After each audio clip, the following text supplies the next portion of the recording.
कंवारी ननद। अंजलि की उम्र लगभग 30 साल हो चुकी थी। वो एक स्कूल में टीचर की जॉब करती थी। अंजलि के घर में उसकी माँ के अलावा उसका छोटा भाई और भाभी भी रहा करते थे। 30 साल की उम्र होने के बाद भी अंजलि की अब तक शादी नहीं हुई थी। इस बात को लेकर अंजलि की माँ रुक्मिणी देवी काफी परेशान रहा करती थी। माँ, मैं स्कूल जा रही हूँ, जरा मेरा टिफिन तो दे दीजिए। अब क्या पूरी जिंदगी मैं तुझे टिफिन बनाकर देती रहूंगी? अरे कुछ सोचा भी अपने बारे में या बस ऐसे ही? क्या माँ, सुबह सुबह फिर वही बातें लेकर बैठ गई। माँ गलत क्या कह रही है अंजलि दीदी? इतनी उम्र हो चुकी है आपकी, माँ कब तक आपकी सेवा करती रहेंगी? भाभी, मैंने माँ को कब कहा कि मेरी सेवा करो? वैसे भी अपना टिफिन मैं खुद तैयार कर लेती हूँ, बस टेबल से उठाकर देने को ही तो कहा था। वैसे अंजलि दीदी, देखा जाए तो टिफिन उठाकर देने की उम्र तो आपकी है। आपका अपना घर परिवार बच्चे होते तो ये जिम्मेदारी आज आप पूरी कर रही होती। एक बात मेरी समझ में नहीं आती, अगर मेरी शादी नहीं हुई तो इसमें मेरी क्या गलती है? और तुम सब लोग मेरे पीछे क्यों पड़े रहते हो? अरे कुछ कहना क्या पीछे पड़े रहना होता है? अपने छोटे भाई को देख, तुझसे 3 साल छोटा है लेकिन 2 बच्चे खेल रहे हैं आंगन में। मुझे आप लोगों की कोई बात नहीं सुननी, जा रही हूँ मैं। और आप में से किसी को मेरा कोई काम करने की जरूरत नहीं है, मैं खुद संभाल लूंगी। इतना कहकर अंजलि वहां से चली जाती है। शाम को जब अंजलि अपने स्कूल से लौटकर घर वापस आती है तो उसने देखा कि पड़ोस वाली निर्मला चाची वहां पर बैठी हुई थी। क्या बात है अंजलि बिटिया, नौकरी करके वापस आ गई? जी चाची जी, कैसी हैं आप? मैं तो ठीक हूँ बेटा, तुम बताओ शादी के बारे में कुछ सोचा या नहीं? अरे रहने दीजिए ना, इससे तो शादी की बात करना ही बेकार है। कुछ भी कहो तो गुस्सा करती है, बात बात पर आंखें दिखाती है। माँ, आप ऐसा क्यों कह रही है? मैंने कब आप पर गुस्सा किया? अरे अंजलि बेटा, तुम्हारी माँ ठीक ही तो कहती है। 30 की होने आई हो, अब तुम्हें भी शादी वादी कर लेनी चाहिए। चाची जी, आप तो ऐसे कह रही हैं जैसे शादी करने से मैंने मना किया हो। रहने दीजिए निर्मला चाची, हमारी अंजलि दीदी को अभी तक उनकी पसंद का दूल्हा नहीं मिला ना, इसीलिए वो शादी नहीं कर रही। भाभी, ऐसी कोई बात नहीं है। अरे तो फिर क्या बात है? तुम्हारी माँ ने तुम्हारे लिए इतने रिश्ते ढूंढे लेकिन तुम्हें कोई पसंद ही नहीं आता। क्या है ना चाची जी, हमारी ननद रानी नौकरी जो करती है, ऐसे ही थोड़ी ना किसी को पसंद कर लेंगी। अरे भाई, नौकरी का घमंड है तो बात अलग है, कोई और बात हो तो बताओ, कोई रास्ता निकाला जाए। नहीं नहीं चाची जी, कोई बात नहीं है, बस मुझे अभी तक अपनी पसंद का कोई मिला नहीं है। सुन लिया आपने? इस लड़की के तो पर निकल आए हैं और इतनी उम्र में अपनी पसंद का कोई मिलेगा भी नहीं इसे। माँ, आप मेरी शादी को लेकर हमेशा मुझे ताने क्यों मारती रहती हैं? अपनी माँ की बातें तो ताने लगती है। ताने हैं? बताओ, मैंने कुछ गलत कहा क्या? देखो, ये सब छोड़ो, मेरी दूर की बुआ का बेटा है, उसकी अभी शादी नहीं हुई है, उम्र होगी कोई 34-35 साल। आप कहें तो बात आगे बढ़ाऊं? अरे हाँ हाँ, क्यों नहीं, ये भी कोई पूछने की बात है। अरे जल्दी से लड़के को यहाँ बुला लो। माँ, आप मुझसे पूछे बिना मेरी शादी की बात करने जा रही हैं, और मेरी उम्र 30 भी पूरी नहीं हुई है। निर्मला चाची कह रही है कि वो लड़का 35 साल का है।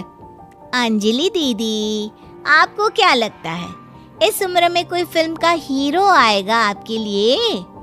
देखिए, अब पसंद और नापसंद की बात तो रहने दीजिए, पसंद करने की उम्र तो आपकी निकल चुकी। अब तो जो भी मिले उसी से शादी कर लीजिए, इसी में भलाई है। तेरी भाभी बिल्कुल ठीक कह रही है। अब जैसा रिश्ता मिले उसके लिए हाँ कर देना, ताकि हम भी गंगा नहाए। ठीक है, चलिए मैं उस लड़के को कहती हूँ, वो कल ही अंजलि को देखने आ जाएगा। अगले दिन निर्मला चाची के दूर का रिश्तेदार अंजलि को देखने उसके घर आता है। उसका नाम था अजय। अंजलि जी, तो आप नौकरी करती हैं, वो भी स्कूल में? जी हाँ, मैं स्कूल में टीचर हूँ। हमारी बेटी बहुत होशियार है। अरे पढ़ने लिखने में इतनी होशियार है, इसीलिए तो इसकी नौकरी लगी है स्कूल में। हाँ हाँ ठीक है आंटी जी, जरा मुझे भी तो बात करने दीजिए आपकी बेटी से। जी पूछिए ना, क्या पूछना चाहते हैं?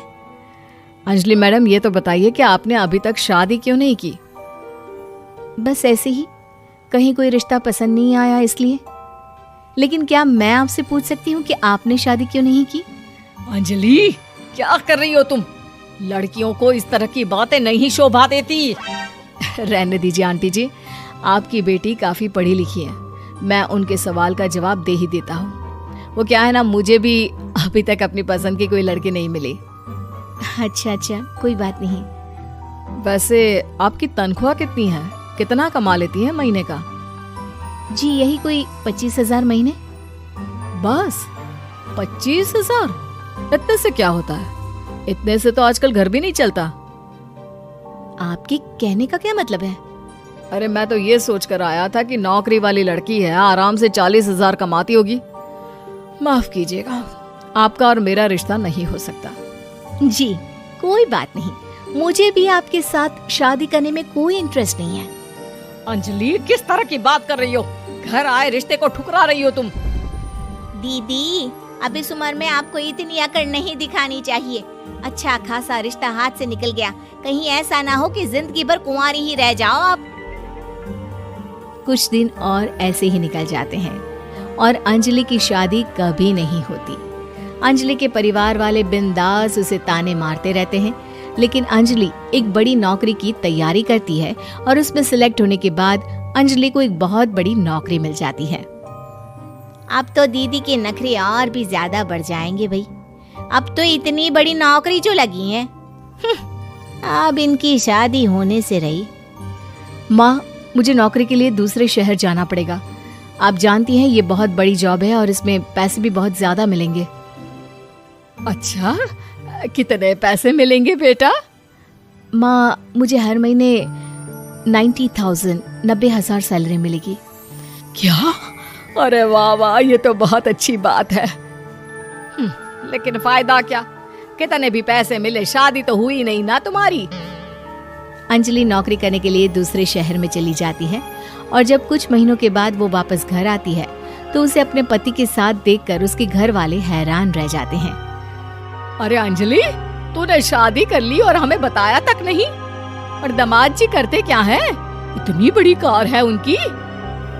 माँ, मैं आपको सब कुछ बताना चाहती थी, लेकिन आप सबके ताने सुनकर बहुत दुखी हो गई थी और इसलिए मैंने अपनी पसंद से शादी कर ली। मेरे पति मेरे साथ ही ऑफिस में नौकरी करते हैं और बहुत बड़े अफसर हैं। और एक बात बताऊं माँ, आज मैं बहुत खुश हूँ।